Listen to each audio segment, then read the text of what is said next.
Please welcome your host for this evening, Dr. Lindsay Hoffman.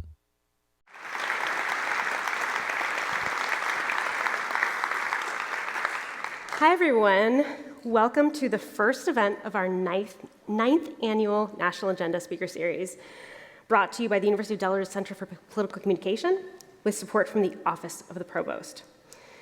This year's theme is Direction Democracy. We're going to be looking at where we've been, where we are, and where we're going in this uniquely American experiment that's lasted over 240 years. Tonight's event is co-sponsored by the Department of Political Science and International Relations. And we're going to have an audience Q&A at the end of this talk. We're actually going to be tossing around a catch box, which is a tossable microphone, so you can engage in the question and answer period then. You can also use the hashtag #UDelAgenda if you'd like to submit a question via Twitter. Tonight, one of President Barack Obama's longest-serving advisors, Dan Pfeiffer, joined the Obama campaign at the outset, ended up becoming the traveling press secretary and the campaign's communication director. He's credited with breaking new ground utilizing social media like Twitter and Facebook, and he now helps co-host a podcast that averages 1.5 to 2 million listeners per episode. So please help me in giving a big round of applause to Delaware native Dan Pfeiffer.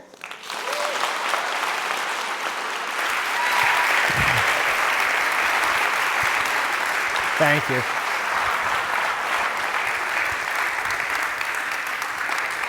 Thank you so much for joining us. What's it like being back in Delaware today? It's great, always. Humid? I mean, yes, the humidity is a thing. It only took a few years in California for me to go very soft on East Coast summers. Well, here we are on a college campus, and I thought it might be interesting to start the conversation about we're in a place where many people in the nation, and according to polls and surveys, feel that college campuses aren't really a place where people can have open conversation, open dialogue about politics or really anything. In fact, as I walk around campus, I see students glued to their phones, not really engaging in conversation with others. In a recent New York Times column, Molly Worthen suggests that we need to start explaining our terms, identifying our assumptions, and admitting the possibility that we could change our minds. You're the first speaker in this year's series. What advice do you have for engaging in effective dialogue around politics on American campuses? I would start with listening, right? Everyone always, we get this question at Pod Save America shows all the time, which is, it's Thanksgiving's coming up, my Trump-supporting uncle is going to be there. What can I tell him to convince him to not be a Trump supporter? The answer is probably nothing. But the question people should be asking is not, what should I say, right? It's how should I listen? And I think that's the big thing that we need to do, is listen to people to try to understand why they think the way they do, right? Like what life experiences, what positions have led them to feel the way they feel about whatever the issue is, whether it's political or something else. Because there's too much talking and not enough listening. This is not just a problem on college campuses. This is America writ large in the age of Twitter and Facebook. So too much talking, not much listening. You co-host a podcast, which is a lot of talking. It is, yes. How does that help the civil dialogue that's occurring in this nation? I mean, to be honest, I don't think, well, let me put it this way.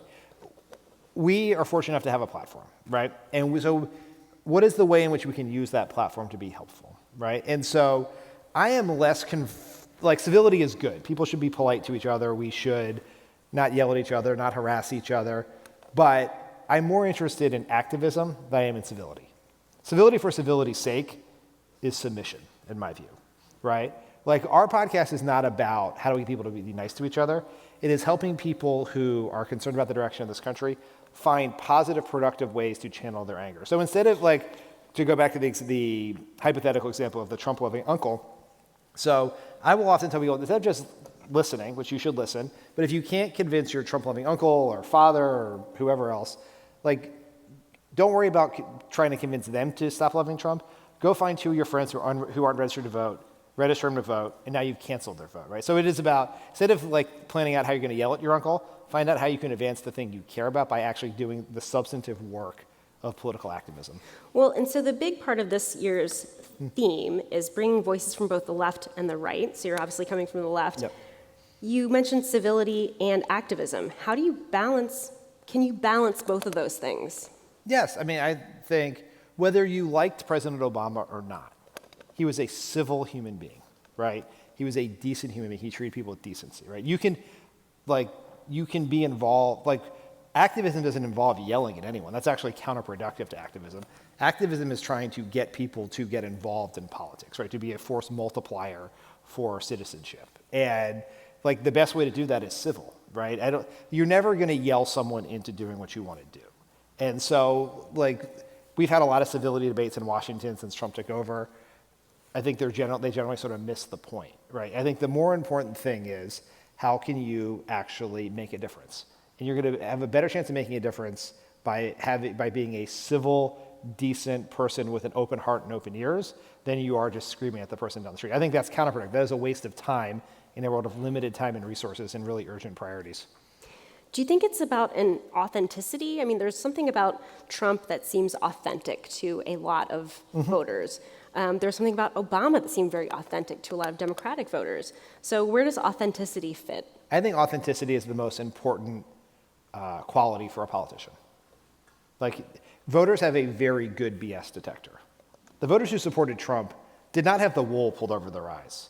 They knew exactly what they were doing and who they were voting for. They may not have agreed with everything he said or did, but they made a judgment that he was who they wanted to support based on who he was. And when I meet with candidates or we're sussing out who would be a good presidential candidate, one of the first questions that I ask myself is, does this person seem comfortable in their own skin? Are they comfortable being who they are? And the candidates who are comfortable being who they are also the candidates who are comfortable losing, right? Are you willing to lose? Obama had this, a lot of politicians are basically in politics to fill some sort of insecure void in their life, right? You want the approbation of an election or the applause at a rally. Trump, there's certainly some of that with Trump for sure, but he doesn't hide it, right? That he is wearing the insecurities on his sleeves for everyone to see. Obama was interesting in the sense that if you ever read his first book, Dreams of My Father, he went through a search for his own identity at a young age in his life. And it really changed his life because he was, as he would be the first to tell you, a bit wayward. May have dabbled in some things he shouldn't have dabbled in that are now completely legal in many states in high school and college. But once he sort of went to understand his relationship with his father and who he was, he became very comfortable in his own skin. And that, I think, drove a lot of his political success. It made him authentic to people, and that helped for sure. Well, let's jump into 2020. We have, 20 candidates? Or 19? They're dropping out like flies, but I think we're down to 18 or something. On the Democratic side, it's a historic number. We had a historic number of Republicans in the last go-round. What do you think is the most important message for a candidate who wants to stand out from the crowd in this? We've got a debate coming up on Friday, or next Friday. Yep. What's the most important message you think that a Democrat needs to send? I think the best message for a Democrat is someone who can talk about in a clear, concise, understandable way about how we got to this moment that we're in right now, and that our democracy is under a very true threat that goes beyond Trump. That Trump is actually the symptom of a larger disease that afflicts our American politics, and the people who can capture that moment, who can talk about the fact that we live in a country where 90% of people want background checks, but it can't get a vote in the Senate, understand how we got to that point, can talk about voter suppression, billionaires buying our elections, that sort of stuff, is the one who's going to have the most powerful message. All right, well, I'm waiting for the person to do that. You're waiting for that person. Yes. Who do you think's most likely to do that among this crew? I think so far the candidates who have had the most success doing that are Bernie Sanders and Elizabeth Warren. All right. Now, the caveat I would give for all of this is that at this point in 2007, Hillary Clinton was beating Barack Obama by 30 points. And at this point in 2003, Joe Lieberman, stalwart Democrat that he is, was leading the Democratic primary, and John Kerry, our eventual nominee, was in fourth. So there's a lot of road to go here. Right. Is it somehow like, are we jumping ahead of the game trying to predict things now? There's so many polls out, so many things out about what we think about these candidates now, but everything changes, as you just mentioned. Is polling now kind of a distraction from the real issues? Yes. I mean, there's a poll out today about Wisconsin, and it has Joe Biden beating Donald Trump by like 8 points in Wisconsin, and Bernie Sanders beating him by like 6, and Elizabeth Warren is tied, and Kamala Harris is like winning or losing by 1 point, something like that. We're like, oh my God, what does this mean? It means literally nothing. And it's driven by like 2 things.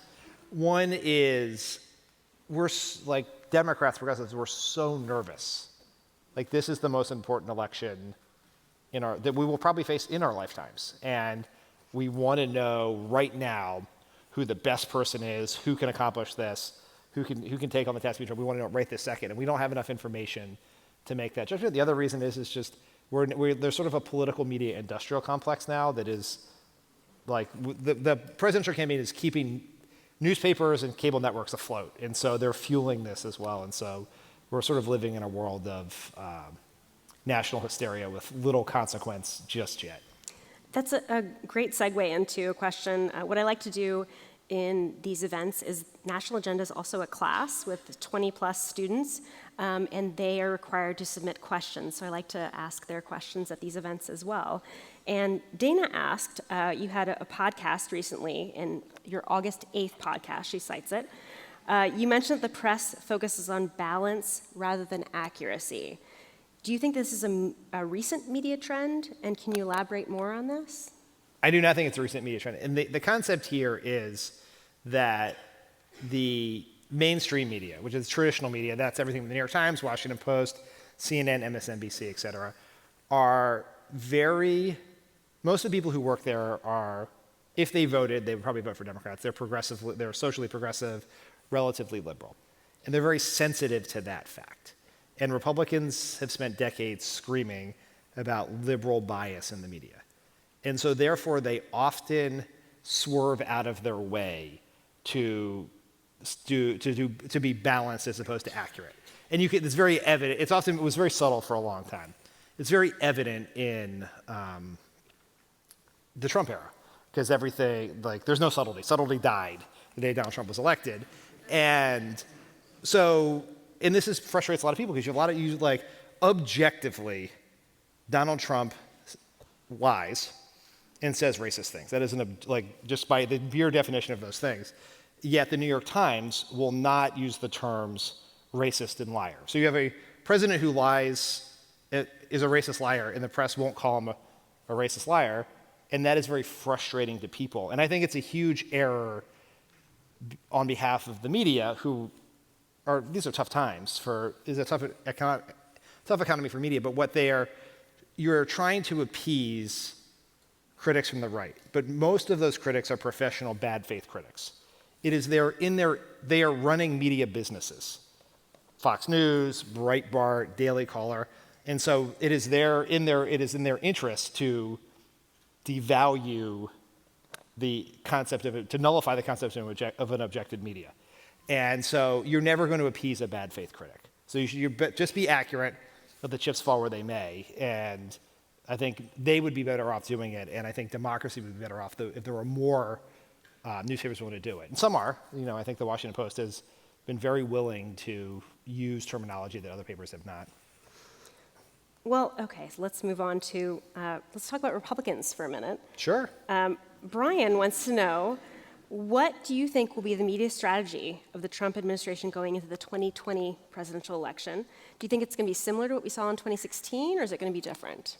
I think it is going to be very similar. And Trump has 2 political imperatives, if you look at it right now. One is he wants to incite his base as much as possible. He needs to turn out to be as high as humanly possible from his most rabid supporters. But he also has never polled above 46%. And so he needs to destroy the Democratic nominee to the point that enough voters will either stay home or vote for some sort of third-party candidate. Like he was able to win in some of these states at 46% in 2016. And he needs to do that again. He's the only president in the history of polling who has never been above, he's never been more, his favorability has never been higher than his unfavorability. He's never hit 50%. He can win that way, he absolutely can, but he can only do that by driving the favorability of the Democrat down, which is what he did with Hillary Clinton. And I think it's clearly what he's going to try to do again. Probably through some sort of fairly unclever nickname. Speaking of that, he has shifted from a perspective of MAGA. MAGA, is that how you say that? Yeah, MAGA. Yeah. MAGA? To CAG. Yes, that's my question, is he's switching to this, now it's Keep America Great. He floated this at a rally, President Trump, and do you think the CAG is going to have the same effect as the MAGA? MAGA sort of rolls off the tongue. CAG does not. I think it'd be really hard to be like, CAG. It's a bad mouthfeel, I think. This is actually the most linguistically precise Trump has ever been, that if you have been telling everyone you've made America great, your slogan can't be Make America Great Again. So you have to move from MAGA to CAG. I mean, the question is, for a lot of Americans, like this is the essential question for every president running for re-election. Are you better off than you were 4 years ago? And I think that's going to be a tough question for a lot of people for Trump to answer, which is the danger of the CAG. Well, I've apparently lost all of my notes since we've been talking. All right, so let's just freestyle. So I will go to your book that you just recently, if my thing will work here. It sounds like the Russians.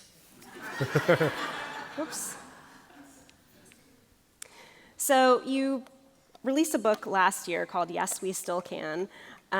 Why do you feel hopeful about where we're going in a post-Obama Trump era as a Democrat?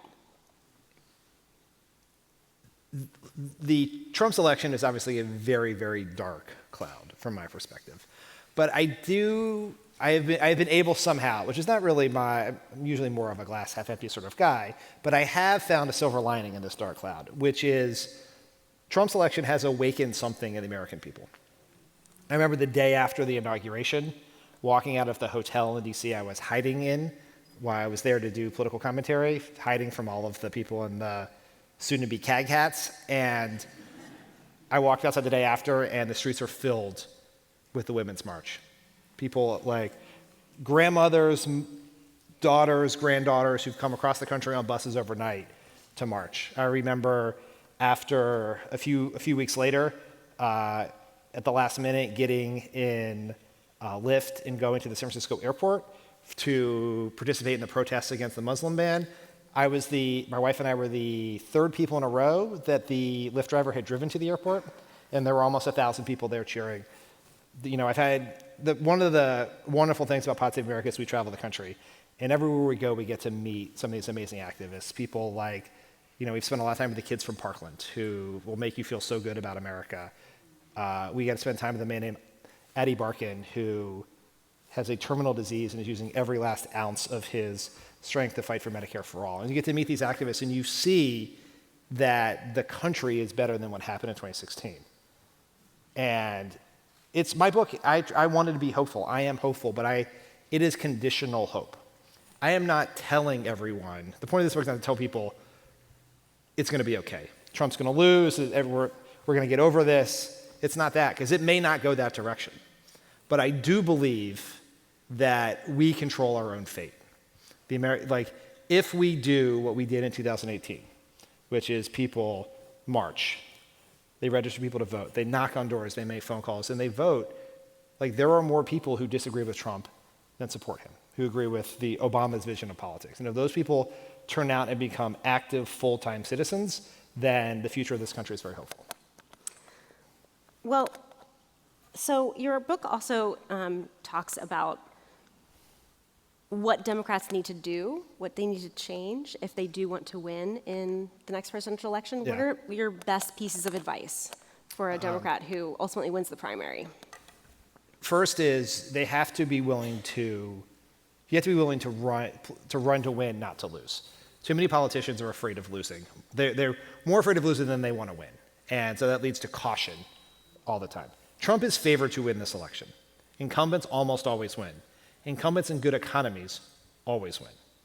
And so this is an uphill battle for us. It is a very winnable election, but we have to recognize that we're going to have to go all out to do it. There is no cautious approach to get it. Like, you're going to have to put all the chips in the middle of the table and go for it. So no risk aversion. Second thing is experimentation. I've been in politics 20 years. The structure of the modern campaign is mostly the same today as it was when I got into politics in the late 90s. It is still fundamentally centered around television ads, mail, pieces of paper delivered by car to people's homes, and phone calls to landlines. So I often go to, and the problem with this is, the key for Democrats to win is turning out young people.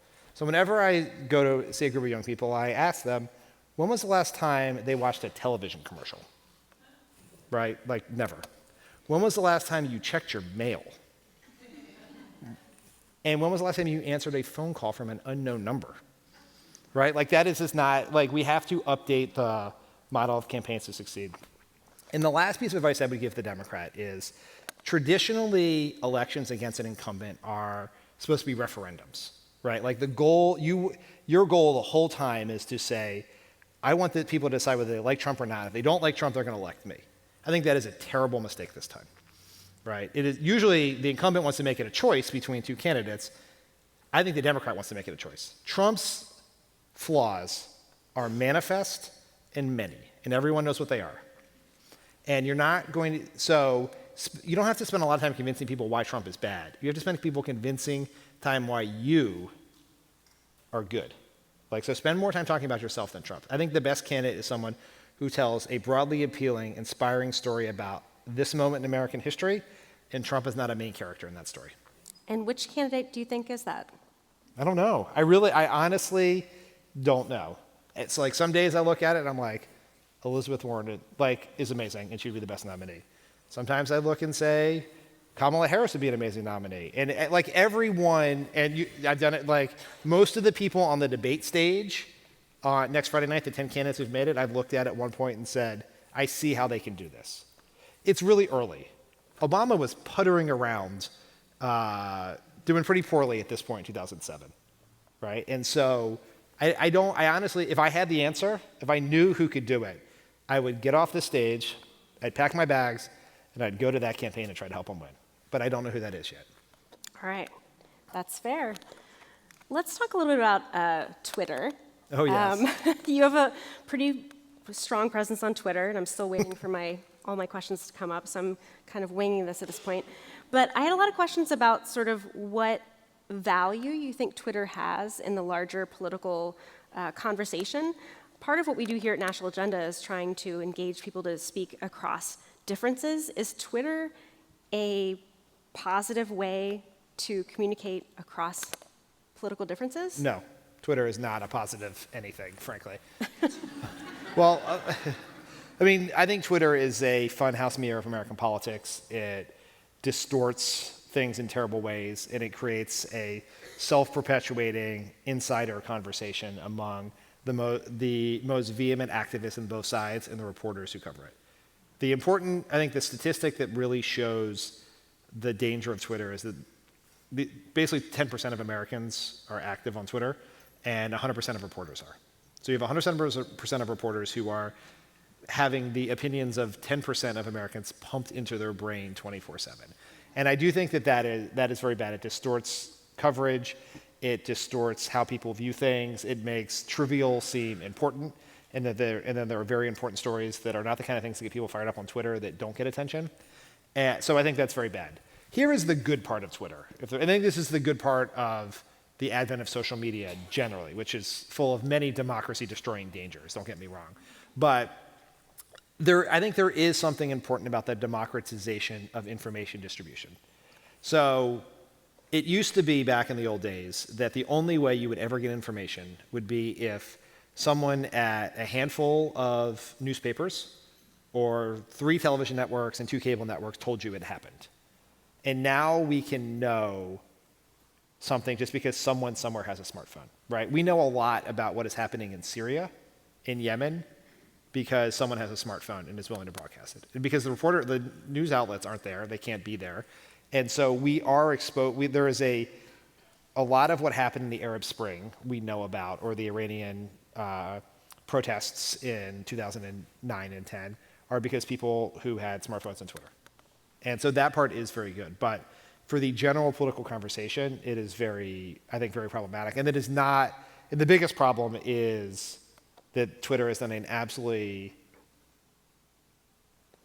horrendous job of dealing with the abuse on the platform. It is a playground for abusive white supremacists and misogynists who spend a lot of their time just attacking people of color and women of color in particular. And I think that is a huge, that is very dangerous. Well, that can't be the price of admission for the political conversation in America. Well, let's dip into divides within the Democratic Party. Oh, yeah. So this particular tweet, you said the biggest divide in the party is between the people who understand the threat of Trumpism and those who think we're just experiencing an aberration that will pass on its own. This kind of reminded me of that old adage of there are two people in this world, and for me I was like, there's people who say GIF and there's people who say GIF, and there's people who say hear Yanni and people who hear Laurel. Do you remember that whole thing? Some people say water. Some people say water. So what do you have to say about this divide within the Democratic Party? Does it need to be united around a particular candidate? Is it okay that we have this kind of 2 different factions, which I think what you're saying is sort of more progressive versus a more centrist? It's actually different than that. So I think that the biggest divide in the party is not between progressives and centrists. I really believe it's between people who understand that democracy as we fundamentally understand it is under threat. And what I mean by that is, long before Trump waddled down that escalator and upended our lives, the Republican Party has been part of a concerted strategy based in the knowledge that the country is getting younger and more diverse and therefore more likely democratic. So they have been engaged in a strategy from voter suppression, gerrymandering, changing campaign finance laws to increase the influence of billionaires, stealing Supreme Court seats and rigging the courts. That is all part of a strategy to ensure that a conservative minority that is plutocratic in nature will govern a growing, diverse, progressive, more populist majority. And so unless we take on unless we are willing to unrig the game that the Republicans have set up, it doesn't matter what's going to happen. We could elect a Democratic president, Democratic Senate, we're not going to get gun control. Democratic president, Democratic Senate, we're not going to get a Green New Deal, we're not going to get Medicare for all of that. And I actually think this divide is more generational than ideological. So Elizabeth Warren, Bernie Sanders, both the 2 most progressive candidates in the race, at least at the top of the tier. Elizabeth Warren wants to get rid of the filibuster, eliminate the Electoral College. Bernie Sanders, very resistant to eliminating the filibuster. Cory Booker, progressive, keep the filibuster. Kamala Harris, progressive, keep the filibuster. Can you take a break and explain, just for people who might not know, what the filibuster is? So the filibuster is the rule that means that you need 60 votes to pass anything in the Senate. And the problem with that for Democrats is the Senate is an anti-democratic nature. And I mean that in lowercase d and capital D.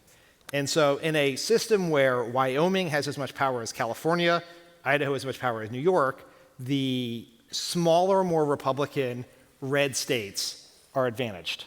And the demographic trends are getting much worse. More Democrats are moving to blue states. They're moving to urban areas in blue states. And so... Like Delaware. Like Delaware, yes. And so what it means is that if you need 60 votes to pass a piece of progressive legislation, there is 0 chance that Democrats can have that 60 vote for the foreseeable future, and maybe ever until you change the Senate. And so,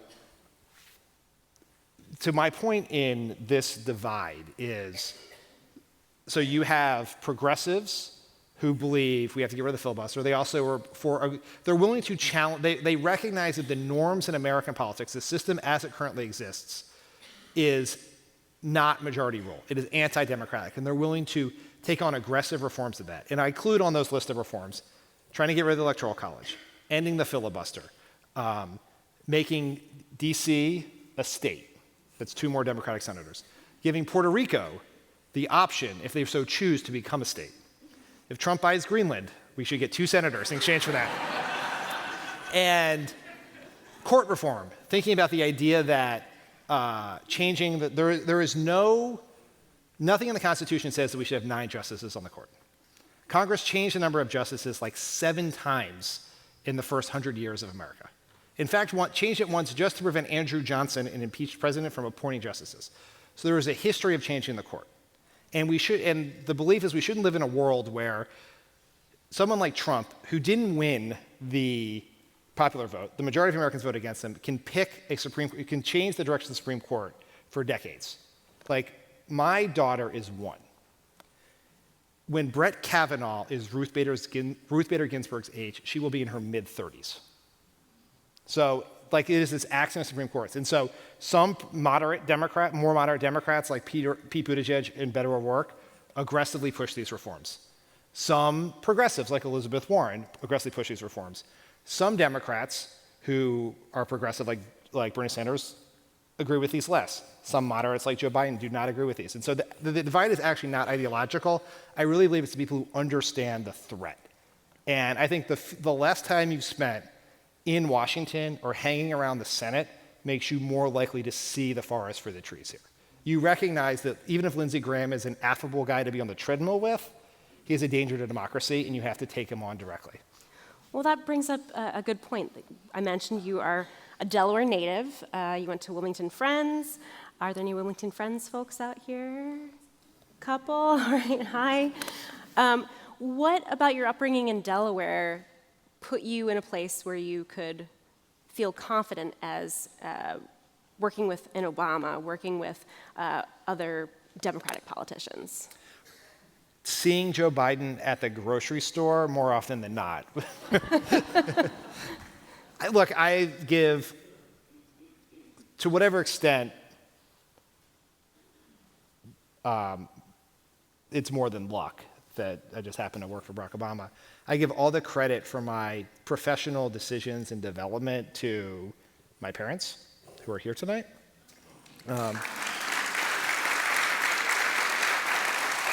And to my high school. Like, Wilmington Friends was an amazing, my mom was a teacher there for many years. It was an amazing experience for me, and it was a school that we spent a lot of time thinking about one's responsibility to the larger world. And like, we were very fortunate to have this very special education and what we ought to give back, and that was talked about all the time, and that helped push me into politics. And so I was always very grateful for that. And there's probably something in the water in Delaware. We got a lot of Delaware has like a lot of per capita very famous people. That's true. Well, we kind of called ourselves the epicenter of politics. Yeah, Joe Biden. A reason. Yeah. All right, well, on that note, again, I'm missing my notes at the moment, but I remember one of our students asked you, in your interactions with Joe Biden and with David Plouffe, who's also went to the University of Delaware, what was the most Delaware moment you ever had with those two? So here's the funny thing about it. So you're from Delaware, right? It is a small state. Like, you have this is a small pond to have a chance to be a big fish in. So I finally get a chance to be at the top level of politics. And not even the number 1, not even the number 2. I'm the number 3 person from Delaware. So a couple of things on that. One, I mean, obviously the most Delaware thing that happened to me in the White House was I got a chance to go to the charcoal pit with Barack Obama. Like, yeah. So, like, that is as Delaware as you can possibly get. And Joe Biden, a man I have great affection for and deeply love, he loved having Plouffe and I in meetings with him because we were like touchstones for his Delaware stories. Because like, he would be like making a point about a policy that we should support or not support, and he would be like, growing up in Claymont, you know what I'm talking about, Pfeiffer. Like, it was like, down at Capriati's, I saw this guy. You love that sandwich, don't you? And so, yeah, we were like, Pluff and I were Joe Biden's Delaware hype men during White House meetings. It's the Delaware I can promise way. you the rest of the staff was just like, what is happening? It's the Delaware way. It's Yes. certainly a unique situation. Well, let's jump into your podcast. This is wildly popular, this podcast, 1.5 to 2 million viewers or listeners per episode. What is it? First of all, what got you and your colleagues interested in talking about politics on a weekly podcast? And what has the experience been like for you going from an official White House role to a more partisan, let's say, you can throw a lot of curse words around a little bit easier in a podcast world? Well, apparently you can do it from the White House, too. We just had no idea. Fair. So we stumbled into podcasting. So here was sort of how my life went. Like I got into politics. I kind of thought I would go to law school one day. I just kept staying in politics. And to the extent I had like a goal, right? It was like, the most amazing experience I could have in politics would be to find a candidate I believed in, go work for them really early, and like be there at the beginning and ride that train all the way to the White House and then have a big White House job. And I did that. And then I was done. When I had no plan B. There was nothing that came after that. And when I was leaving the White House, because I'd been there for a very long time and I was quite tired, I was talking to Obama, and he was very generous about my departure. And he knew that I was by the time I left, the only person who had been on from the campaign to the White House the same amount of time as me was him. And so he also pointed out that he did not have the opportunity of taking a break, but he had a plane. I didn't. But he said to me, he was like, he's like, Pfeiffer, you're really too young to ride on the coattails of the stuff we did for the rest of your life, but you're getting pretty too close to old to start something new. And so I sort of thought, I left the White House. I moved out here to California with my now wife, and I got a job in Silicon Valley, and I was sort of like, this is my next phase. I'm going to be like our legacy's great. Obama's poll numbers are good. Hillary's going to win. Everything I worked out is safe. I'm going to try something new. I'm going to get sleep, make a little money, life will be better. And in the midst of that, but I still love politics. I'm still interested in it. A guy named Bill Simmons, who some of you may know, who's a sports media personality, emailed Jon Favreau and I and said, hey, would you guys have any interest in doing a podcast? And we were like, sure, a political podcast. We're like, sure, why not?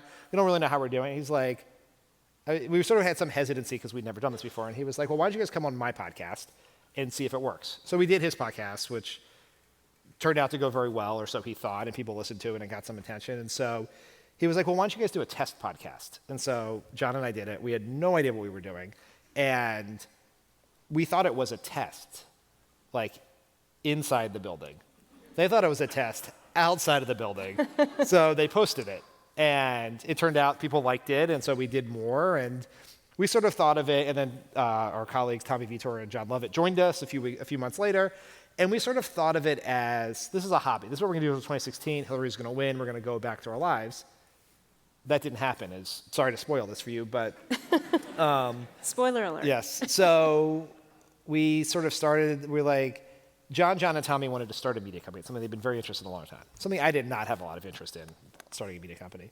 But we wanted to continue the podcast and use it as a platform. We had built this platform, and if we could use it to encourage people to get involved in politics, we would do that. And we kind of lucked into it. I didn't intend to. I thought it would be a hobby, and then it took off more than we'd ever possibly thought. And then we had the opportunity to start traveling to do live shows. And so I quit my job and became a full-time podcaster, which I'm sure makes my mother very nervous.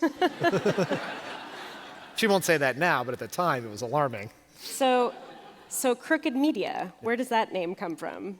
Trump. It was just a joke about the stuff Trump said about the media. And it allows us to, whenever he says the words crooked media, to use it to promote ourselves. A lot of these things I wouldn't say, it was not a long-range plan, because our actual original plan was, so we were going to, these guys, John and I'm going to start this media company. We were going to separate from amicably with our friend Bill Simmons and start their own thing. And he was like, you guys can stay here for like 6 months while you get it all set up. But the thing we had was, I had made Obama promise me that he would do an interview on our podcast before he left. And so we're running out of time, right? So it's like they were going to launch Crooked Media like in the summer. But it's like, why would we if we're going to have an interview with Obama, why would we do it on someone else's podcast? We do it on ours. So we quickly formed the podcast, the company and the podcast, and so we could do the Obama interview. So it pulled everything forward. It just also happened to be a very good time to start a podcast because it was right. Our interview with Obama was the day before Trump's election. It was his last interview in the White House. I'm sure he did. That's not what he expected when he got to the White House. His last interview would be, his last thing he did in the White House would be an interview with 4 of his knucklehead staffers. But who knows? And so we just happened to take off, and we've been very fortunate to have this platform ever since. Well, one of the questions my students keep asking is, so if a Democrat wins in 2020, do you keep the podcast going? Has the podcast only served the purpose of for Democrats to kind of decompress over Trump? Or is this like an ongoing thing that you feel like people need to hear? My hope would be that people's interest in politics and their desire to figure out what role they can play as citizens does not go away if Trump loses. Like, we're going to have huge battles. Like, this is like all the things I talked about fixing our courts, fixing the Senate, fixing, passing progressive legislation, are going to be huge battles. And we would hope to be, if people would still grant us the opportunity to be listened to be a part of that, right? Will it be the same or not? Who knows? These are high-class problems. Like, where we find ourselves in post-Trump America is something I'm willing to roll the dice on, right? All right. Well, Crooked Media has also joined up with Change as a polling organization to do some polling.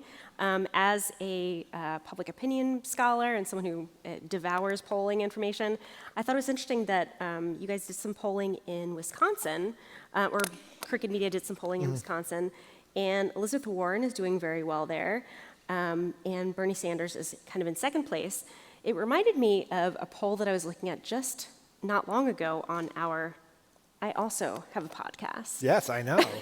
We're on it right now. We're on it right now. On our podcast previous to today's episode, we were talking about this poll that came out of Advantage Research, and they asked these 2 questions, which I thought were very interesting. One was the typical electability question. Who would you vote for if the primary were held today among Democratic voters? Then they asked another question that was, if you had a magic wand, who would you vote for? So it's basically an electability versus like, who do you really like? Yep. And what we find, what we find is that in an electability question, it's Joe Biden, hands down. In a magic wand question, it's Elizabeth Warren. Yep. So I'm wondering what your thoughts are on that, if this is and we found that, the poll found that this is a very gendered response. People said, yeah, that's why I vote for him in the primary question, that's why I voted for her in the magic wand question. So I'm curious what your thoughts are on, since we have now been through the first female presidential candidate to run against a man, what does this say about 2020 in terms of gender? Well, I think, so a couple of points. One, the concept of electability is, can we swear on your podcast?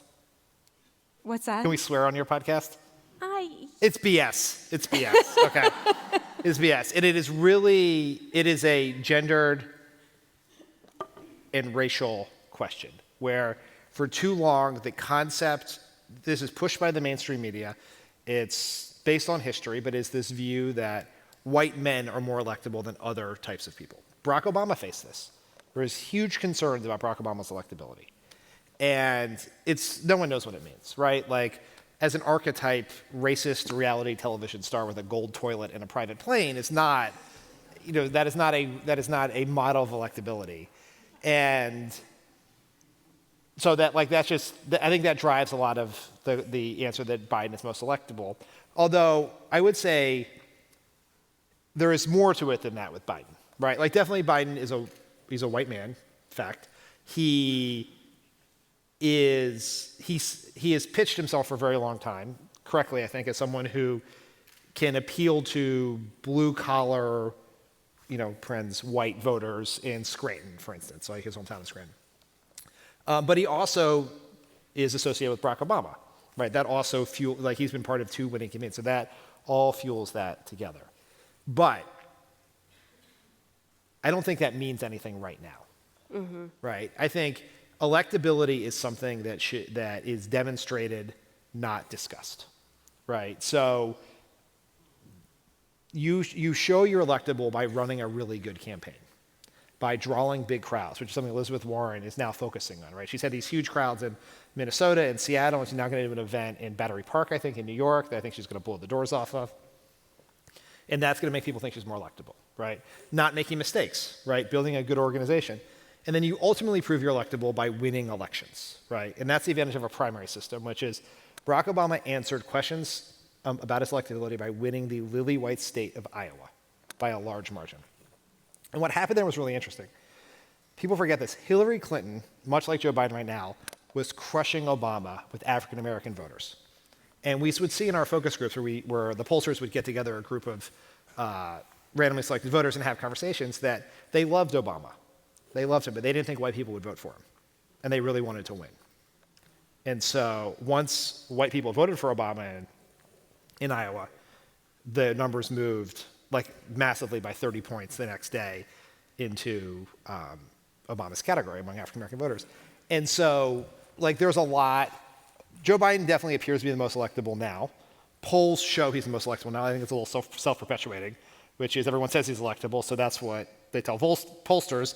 So people see those polls, so then they tell more pollsters, and you go around a circle. But he's got to run through a lot of gauntlets to prove he's electable. Well, and Elizabeth Warren has an opportunity to prove that she's the most electable candidate, as does all the other people out there. Well, so going back to Wisconsin, what are some others, obviously Iowa and New Hampshire, but what are some other states do you think are going to be key for Democrats to win if they want to win over Trump? Well, the math is pretty simple, right? So if Democrats flip Michigan, Pennsylvania, and Wisconsin, they win. If they flip Michigan, Pennsylvania, Arizona, they win. If they win Florida, they only need one of those other states to do it. And so you're going to have to, what is mathematically, analytically, as of right now, the easiest path for Democrats? Win Michigan, Pennsylvania, Wisconsin, 3 states that Obama won really easily, and Democrats had not lost in a very long time before this time. That is the most likely way to do it. There are certainly other ways, but it really probably starts with regaining those 3 states. Well, before I open it up to Q&A from the audience, a lot of questions I get from students, particularly since 2016, is, we live in liberal and conservative bubbles, and a lot of students don't necessarily become exposed to views differing from their own. And when I walked into my classroom on the day after the election in 2016, I had a lot of students, their eyes wide open, looking at me, saying, how do you explain what happened here? And I think a lot of them are looking to people like you, people who are on the left, to explain why we should still be hopeful, why students who are on the left should still feel hopeful. So I'm going to ask you, in the light of this series, why should students, young people in particular on the left, feel hopeful about our future of this democracy? And on the opposite side, why conservative young students should also feel hopeful? I find hope in the specific examples I gave of activism, but if you were looking for a path out of the divisive, broken, hateful politics we're currently in, the answer to that is sitting in this room, right? As millennials and Generation Z behind them become the largest, most important voting bloc, largest in number and most reliable in turnout, I think that's going to change politics, because this younger generation is less partisan, although quite progressive. They are very involved in community and in making a difference, if sometimes less political.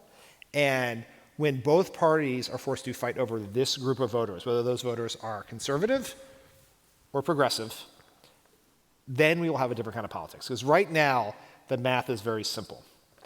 Republicans have to turn out one set of voters, and if they do that, they win. And Democrats turn out their set of voters, and if they do that, they win. And so we're almost never trying to fight for the support of the same person.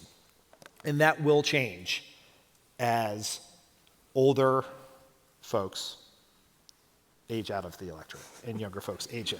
That's a euphemism, if you will. And so I think that is the future. And it's a very different politics because Obama used to do these, President Obama used to when he would go to college campuses as president, we would meet with students. And he would do like a roundtable with students. And it would be conservatives and liberals. We would always have the head of college Republicans and the head of the college Democrats, the head of the Federalist Society or whatever, some conservative group.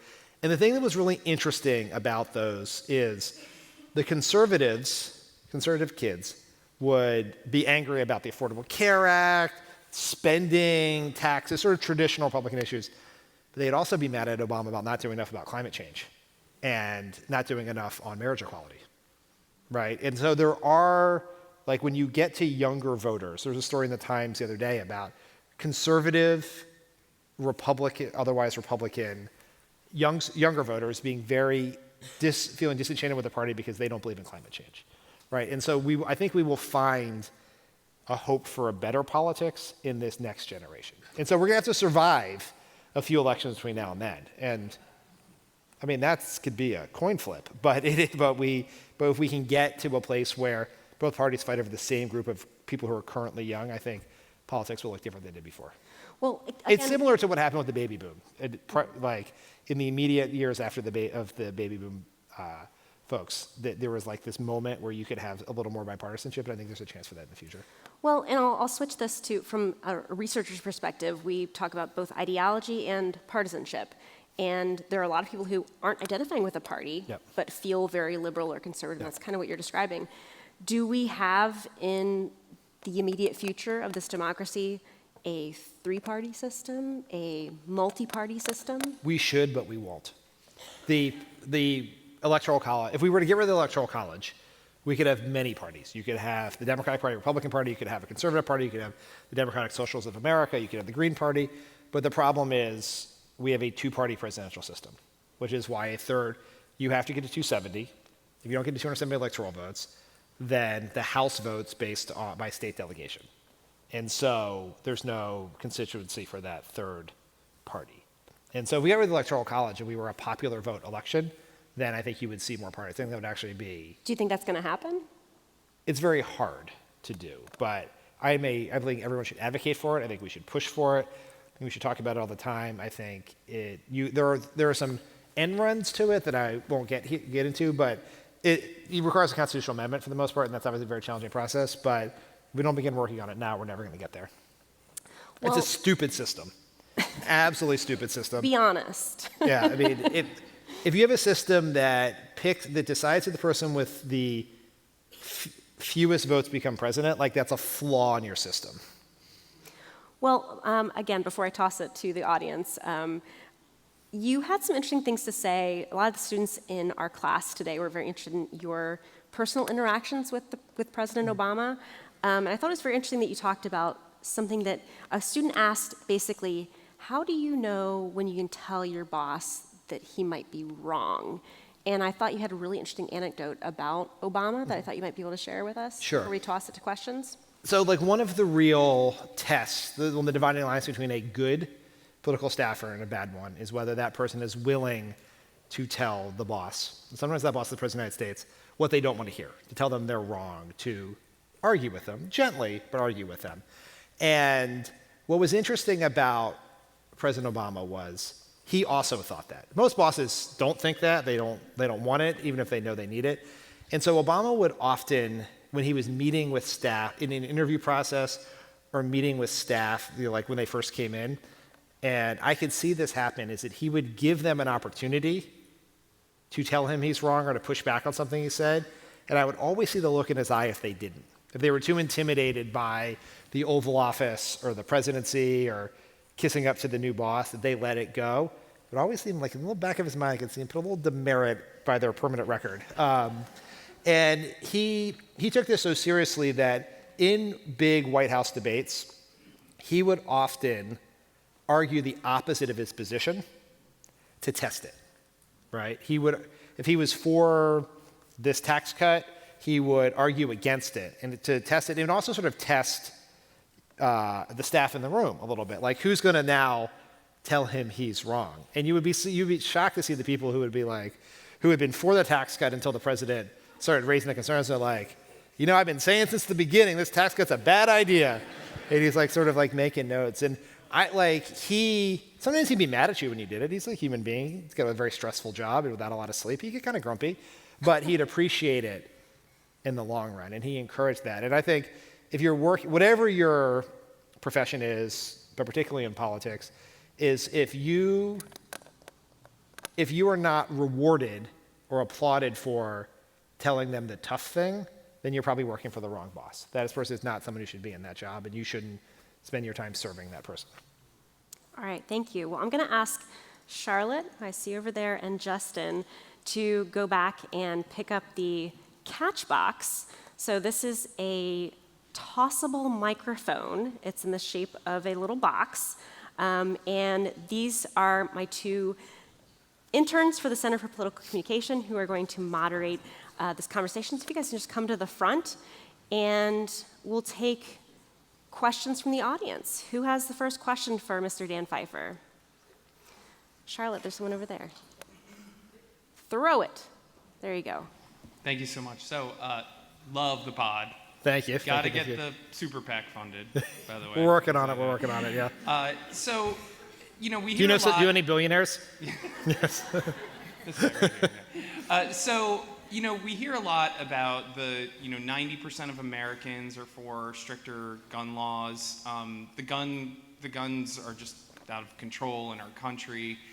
I think you guys talked about recently on the podcast about how, some of the anti-gun lobby now is as well funded. The Gifford Fund and others are as well funded, and it's really no secret that the NRA lobby is really not for gun owners; it's for gun manufacturers. So why can't we get anything done about what? Is the system just that broken that we can't do something legislatively about this? Or I just don't know if you can explain that. The system is that broken. It is that it requires 60 votes, and Wyoming has the same amount of power as California. It is that simple. There is a majority of support in the Senate for background checks, an assault weapons ban, and a set of other laws, but there is a minority that is blocking it. And that was true in 2013. When Obama tried to pass these laws after Sandy Hook. It is true right now. And I think, I encourage people, when a presidential candidate says to you, we're going to make gun control a priority, you have to ask them their position on the filibuster, because they are selling you a bill of goods. There is no 60 vote. There's no 60 votes for, you may get 60 votes for universal background checks at some point in time. You are not getting 60 votes for an assault weapons ban. You're not getting 60 votes for gun licenses. We will continue to, as long as we have a system that I think gun control is the best example of our broken democracy. You have people dying in streets, you have people afraid to go to school. There was a story on NBC News last night about schools that are being built, have architects designing them to make it easier for kids to hide from mass shooters. What a broken system that is, that we would build new schools instead of getting rid of guns. And when you have something that is that urgent, that many people agree on, 90% of people can't agree what day it is, and they agree on background checks, so that can't happen. That's a flaw in the system. And so that is where I think you need candidates who will challenge the system. Because just doing what we've done for the last 20 years is to get us the same result we've had for the last 20 years. All right, a question from this side. Charlotte, if you want to pass it over to Justin. There's one in the back there. You don't have to toss it all the way. You can walk back. Thank you.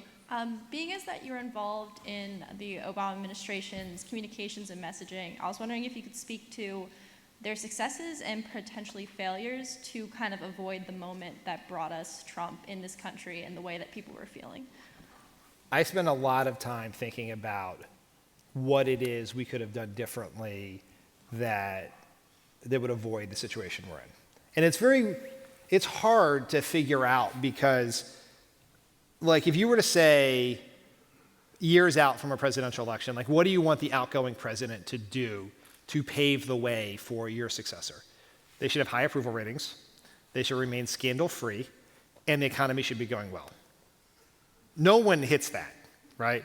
George W. Bush was so unpopular that when a hurricane canceled his speech at the convention, no one rescheduled it. Like, that's how unpopular he was. Bill Clinton was very popular, strong economy, so scarred by the Monica Lewinsky investigation that Al Gore would not campaign with him. Ronald Reagan ambled out after Iran-Contra. Barack Obama hit every check mark that you're supposed to do, and Hillary Clinton still lost. So what does that say?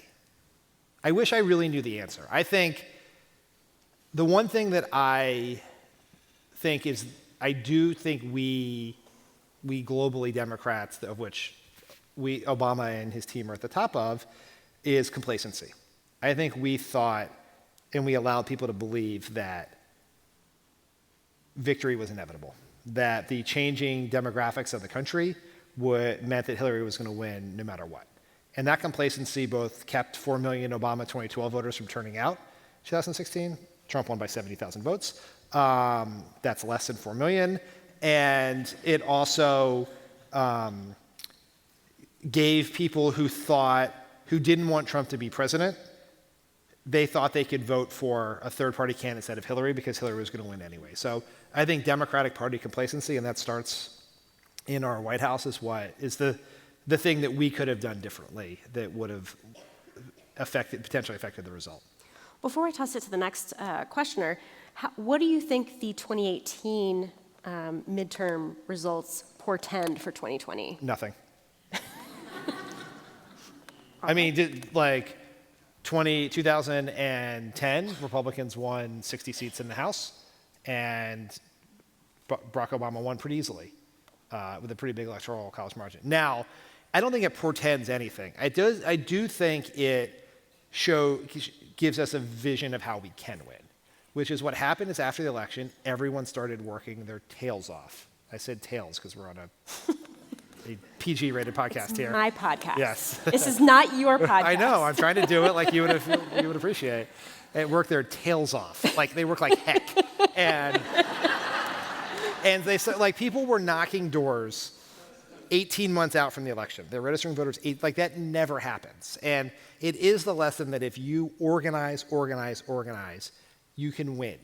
And so that's what I hope that is happening now. And we have to encourage to be happening now, is that we control our fate in this election. We have to be working now. Because we won in 2018 doesn't mean we're going to win in 2020. But if we do what we did in 2018, we will win in 2020. Okay. And I should specify by saying we, you're talking about Democrats. Yes. All right. Yes. Let's take a question from the middle. Justin?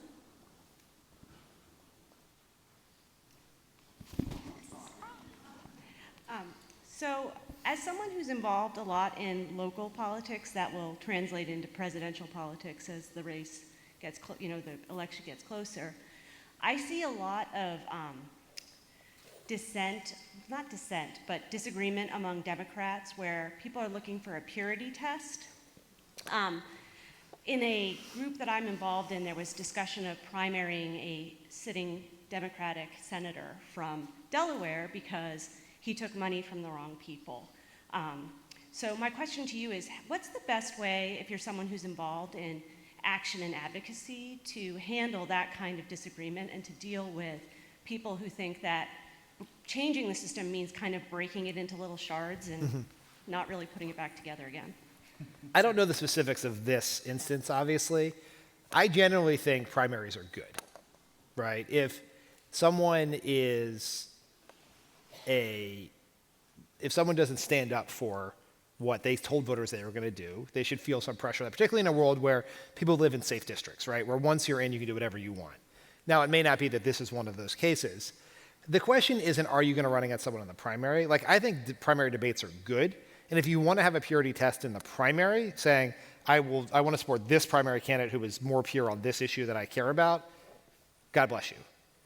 What becomes damaging is if everyone's not willing to get on board for whoever the nominee is, right? That's where we have a problem, because we can afford to fight like that.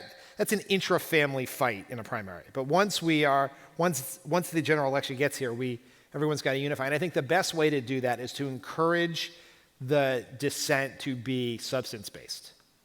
When it becomes a impugning of character and motives, then it's harder to build the bridges back.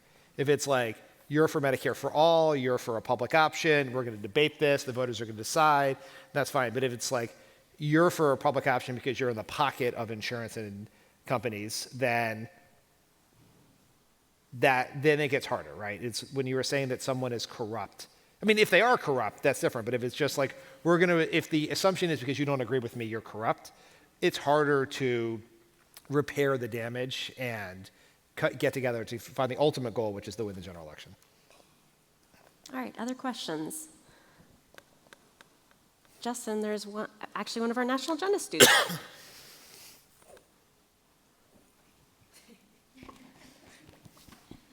So has switching from being in the Obama administration to being a critic of the Trump administration changed your perspective on when it was you and your colleagues receiving criticism? No. It's funny. That's a great question.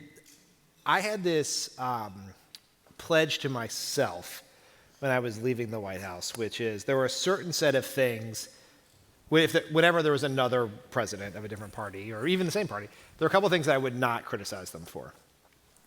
One is I would try to be more understanding of the staff in the hard decisions that they make. That the stuff is just like, when you're sitting in the White House, you're balancing 1,000 equities that no one outside the building knows about, and so it's just always more complicated than it seems. The second thing is I would not criticize presidents for vacationing. Like, it's a really hard job, you need vacation, and you're never really on vacation. You're getting briefed every day, you're getting your daily intelligence briefing, your vacation ends because a hurricane's coming, like all of that. So I said I would do that. And I have adhered to at least the second part of that. I don't care that Trump golfs. Like, it does not bother me in the least.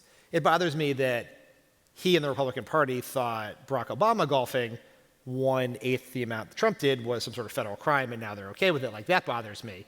But I think this is a different situation. I think Trump is a different president, and he is being enabled by a group of people who know he's a liar, know he's corrupt, and have helped cover up crimes.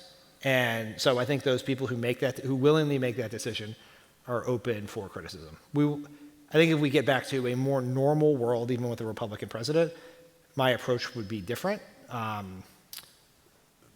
I have I remember when I was doing my book tour, someone asked me if I had sympathy for Sarah Huckabee Sanders. And they were like, as someone who worked in a White House and had to take these tough questions, did you have sympathy? And I was like, no. Next question. Why? Because she knew Trump was a liar. She knew it. She took the job, and Sean Spicer, who deserves every bit of public humiliation that he has received and will receive, they made a decision to serve a liar and to lie for a liar. And and it's because I had those jobs that I actually am more mad about it, because those are jobs of real public responsibility. You deal with real things, and you should take it seriously. And I think the people who came before us, even if I disagreed with them and they did some things that I found to be morally and substantively terrible, they took the jobs seriously. Like the Bush people. George Bush is a very nice man who shares his mints with Michelle Obama. I think he was a terrible president, an absolutely terrible president. But I will tell you this, when Obama became the president-elect, his staff did everything possible to help prepare us for those jobs. They met with us, they gave us binders of information about how you do things. Women? No. No binders of women, no. And so President Obama said, no matter who wins, I want to do the exact same thing for the people who came in. Now, we obviously thought that was going to be Hillary. But the people, I had left the White House then, the people who were there had binders, they had prepared for it. The Trump people wouldn't even meet with them. They didn't take the job seriously enough to learn what the job was before they showed up. And that bothers me, because I think these are very important jobs that people should take seriously and consider it a privilege to do, and not sort of some sort of stepping stone to a Fox News contributorship. All right, good point. We've got lots more questions. Who has the catch box right now? All right. I have to say, I've been to several events where they've used the catch box before. This is the first time it's ever worked. Oh. Yeah, you guys are crushing it. It works great. Yeah. We really enjoyed it a lot. I've seen people hit in the face with it. Yeah. So over on the right side of the theater, does someone have one? Oh, great. Taking it as a given that Trump has engaged in a great deal of wrongdoing and that the Senate will refuse to remove him from office, do you think the House should nonetheless go ahead and impeach him in order to create a record of the wrongdoing? I do. I believe very strongly that they should open impeachment inquiry. And I believe that for constitutional reasons, I believe we can't allow a president to engage in crime and not face any accountability. That is the House's job. Even if it feels politically inconvenient in some number of moderate districts, to do so, you have to do it. I also believe it is the right political thing to do. I think that one of the hardest things to do is to wrest the microphone from Trump's hand and tell a story about Trump instead of him telling a story about himself. And an impeachment inquiry would give us the opportunity to do that. I think it should be broad-based. It should be about more than obstruction. It should be about the paying of hush money payments and campaign finance laws, which is it's an actual crime that Trump is an unindicted co-conspirator in. And were he not president, he would be in jail, right? At least we talk about that. We should talk about the fact that he is using the office to enrich himself. I don't know if you guys saw this, but Mike Pence is in Ireland. He has meetings in Dublin. He is staying 120 miles away at Trump's hotel, which means that all the Secret Service, all of the staff, all of the military aides are all going to have rooms at that hotel. The federal government is required to pay the Trump hotel for that. That is money, that is corruption. That is having a meeting at University of Delaware and staying in New York. It is an insane proposition. And all that level of corruption should be investigated, should be talked about. And so I believe an impeachment inquiry is the right thing to do. I think it's the politically smart thing to do. And I hope the House, which comes back to work on Monday, gets to it. Well, and I think a lot of liberals would agree with you that it should be done, but is it likely to be done? I don't know. I really don't know. It's very confusing. They're sort of ambling into it. A majority of the House Democratic caucus believes we should start one. Jerry Nadler, who's the chair of the Judiciary Committee, has been doing a very good job in that role, has said that what they're doing is a de facto impeachment inquiry and that they're going to do this investigation and decide whether they're going to write up articles of impeachment at the end of it. I think that's I think you're in for a penny or in for a pound. You should say you're doing it. You should use it to draw attention to it. You should build a case in front of the public about what has happened. And it also would, just as a side note, an active impeachment inquiry would strengthen the Democrats' hands in court cases to get witnesses to testify in documents. If Donald Trump is being investigated as part of an impeachment investigation for this Mike Pence weird corruption scandal that I just mentioned, right now the House has no chance to get the emails within the White House that discuss that decision. Under impeachment, their legal argument would theoretically be much stronger, and they could actually see that. Because otherwise, we're just going to send them letters. They're not going to respond. We're going to send them another letter. They're not going to respond. We're going to send a subpoena. They're not going to respond. We're going to sue. It's going to go to court. And in 2025, we'll figure it out. And I don't think it's a good approach. All right, Just me, I guess. We've got time for a couple more questions. Let's take one from the middle. Charlotte?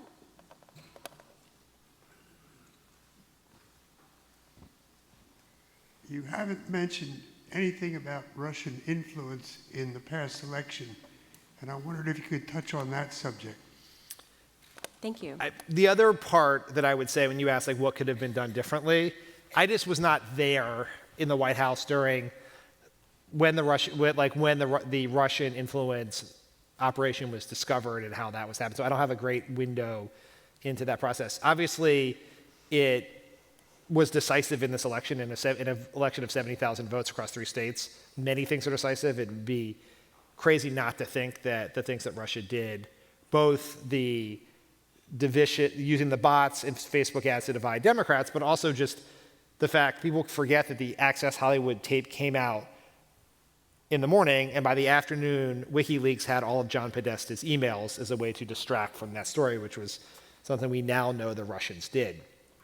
I'm very worried about it happening again.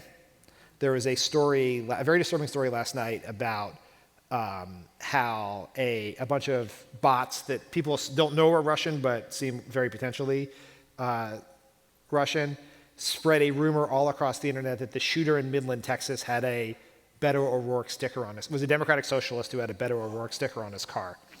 And that got tens of thousands, hundreds of thousands of retweets, was pushed by members of the Conservative Party, and so of conservative allies to the president. And so I'm very worried about this happening. I am very concerned that the social media companies are not up to the task. I'm very concerned that the federal government is welcoming this. There are bills, election security bills passed in the Senate, passed in the House that Mitch McConnell will not bring up. And I do believe that one of the reasons he will not bring them up is because if there is going to be interference in this election, it's most likely going to help Republicans. It's like Denmark is not hacking things to help the Democrats, right? And so I'm very concerned about it.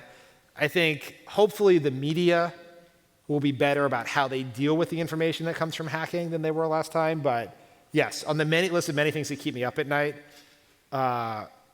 Russian and other entities, Gulf states, others who may get involved in these disinformation campaigns is very, very concerning. All right, let's take one more question from over on this far side. Justin? There you go.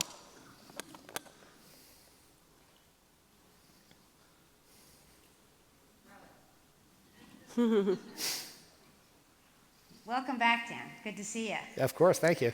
What is it about your mindset as I'm not sure if you want to call yourself a political consultant, an operative, that makes you be able to see how arcane mailers are, and that the whole structure needs to be changed, and you're advocating questioning in the system, yet that's not what most other people who are making some bank working with some panic candidates and consulting with them, and people are just going to go with the guy that knows how to use a hashtag, right? So what is it about you that helps you to see something that's the forest for the trees, that maybe some of these students someday could use that same plan? The world's going to be different when they're planning that, but what's the big picture thing that makes you see something and not just hang on and go, let's just keep doing it like that? Well, I think the reason, you made the important point when you said making bank, which is what is perpetuating the old system, which is the financial incentives of the old guard is to keep doing it. They get paid by the mailer, they get paid by the TV ad, and so why would they advocate for something different? I think a lot of younger people in politics see it.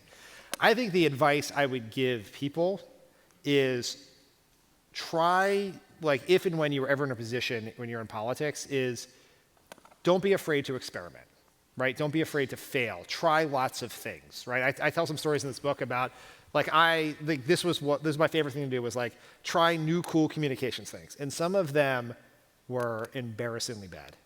I helped make President Obama appear on a NASCAR show. He does not know anything about NASCAR and he cannot fake it. So but we were well, what is a way we can do something different? And so it's just just don't be afraid to fail. Just take risks, try new things. Some of them are going to be a disaster, but you're going to find good ones. And risk aversion is death in politics. And it is the thing that Washington, D.C. jams in your head when you were there. Because they would much rather write about your failures than your successes, right? And so people are afraid to fail. Politicians are afraid to fail. Now you need to work for someone who incentivizes that sort of risk-taking. And Obama was like that. I worked for people before Obama who did not incentivize that. They did not want to take any risks. And I thought that was a bad fit for me. And so I think it's just be willing to. The other thing I would say is find people under the age of 25 and talk to them all the time. Like, they are the ones who know what's coming next, right?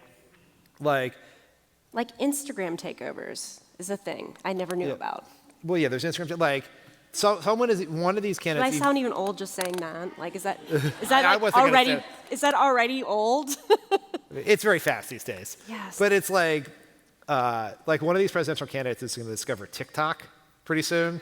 TikTok. Yes, and it's probably not going to go well the first time, but eventually someone's going to figure it out. All right. Well, on that note, I think we're going to end our Q&A. But if you didn't notice already, Dan's books are on sale outside in the foyer. He has signed all of them. Thank you for doing that earlier today. We're doing something a little different this time well, actually, before I get into the next section, I wanted to find out, just because I'm curious, because this is our podcast, yes, not yours. Is there anyone here? Apparently, Pod Save America has quite a lot of fans, super fans, I might say. I can see a couple. Who here is already wearing merchandise from Pod Save America? Yes, thank you. Got a few. Yeah. So thank you for being here, and please do note that this is a across the partisan scale speaker series. We're bringing in the likes of Chris Christie later this semester, a UD alum. So it's really fantastic to be able to work from a nonpartisan place, to be able to talk to people from all different parts of the political spectrum. I think that Dan's right. We just need to do more talking. We need to do more listening. So in that note, we're doing a little something different this year. My colleague Nancy asked me to do what we've been doing on the podcast, our podcast. Yes. Do you have merch? We do not. You should get merch. Oh, man. Friend of the CPC? Yeah, whatever. It could work. Anyhow, we've been doing this sort of quick take. So I like to call myself Doc Hoff. My students don't call me that. I'm trying to get it to catch on for like 10 years. So hopefully my students will try and take, now that it's officially a Doc Hoff's quick take, I wanted to talk. Why the beer? Well, I'm going to tell you. Okay, sorry. I thought it was a logo. I didn't know. I didn't know it was specific to this quick take. It was the best clip art I could find, okay? So, not a new thing, clip art. No.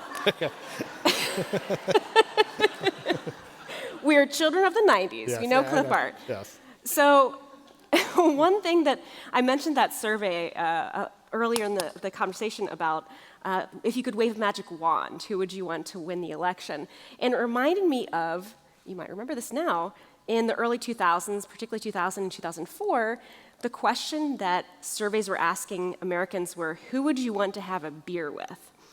George W. Bush, or at that time Al Gore, and then it became popular again in 2004 with John Kerry. I did a little research on this. Sam Adams, the beer company, actually had something to do with this campaign. Oh. They were working with an organization that was doing some polling around what makes people like presidents. And so I thought it was kind of interesting because I was thinking about this, how have we changed from an electability issue to sort of who do you like? Who do you want to hang out with? Like all of a sudden it's about us, right? We feel like we're the special ones. Who are we going to hang out with? And so it reminded me of the magic wand question. That's a similar question. If you had a magic wand, who could you choose? And then it reminded me of this question, which I meant for that chart to show up later, from Crooked Media. I can't see it, so. Well, it's right over here. From Crooked Media. Do you see the baby carriage? I do see the baby carriage. Crooked Media, along with Change, asked the question, who would you rather babysit your kids or your loved one's kids? And I was going to leave you hanging here, but I didn't because it's already up there. But I'm curious what you guys think about this. Did you anticipate that Elizabeth Warren would be the top pick for someone to babysit your kids? What would your guess have been if I hadn't have pulled that one up? Pete. Most recently a kid. Right. They can relate. Uncle Joe? Come on, we're Delaware here. So I think my Doc Hoff's quick take tonight, stay tuned for next week, I'll have another one. Doc Hoff's quick take tonight is, are we entering an era where we no longer care about a politician's policies or politics. I think that's been clear for some time. But these polling questions are indicating that it's really about how connected we feel to them. And in this kind of like social media reality that we live in, it's like, what is the next thing? Like, who would you want to binge the next Netflix show with? Or like, who would the Sorting Hat put you in their house with? It's like, I feel like we're kind of getting to this place where we are losing an understanding of kind of the distance between ourselves and these candidates. So that's my quick take. Tell me what you think about it. Email me, contact me, and come again next week. We have a political cartoonist who was fired from the Pittsburgh Post-Gazette for his anti-Trump cartoons.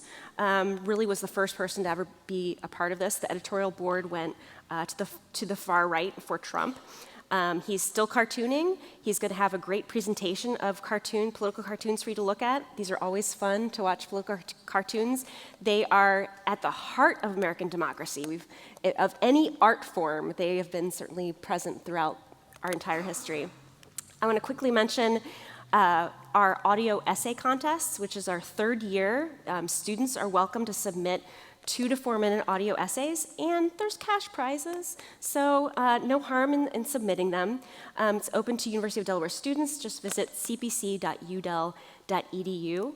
And on that note, I'd like to say thank you so much, and like a big round of applause for our guest.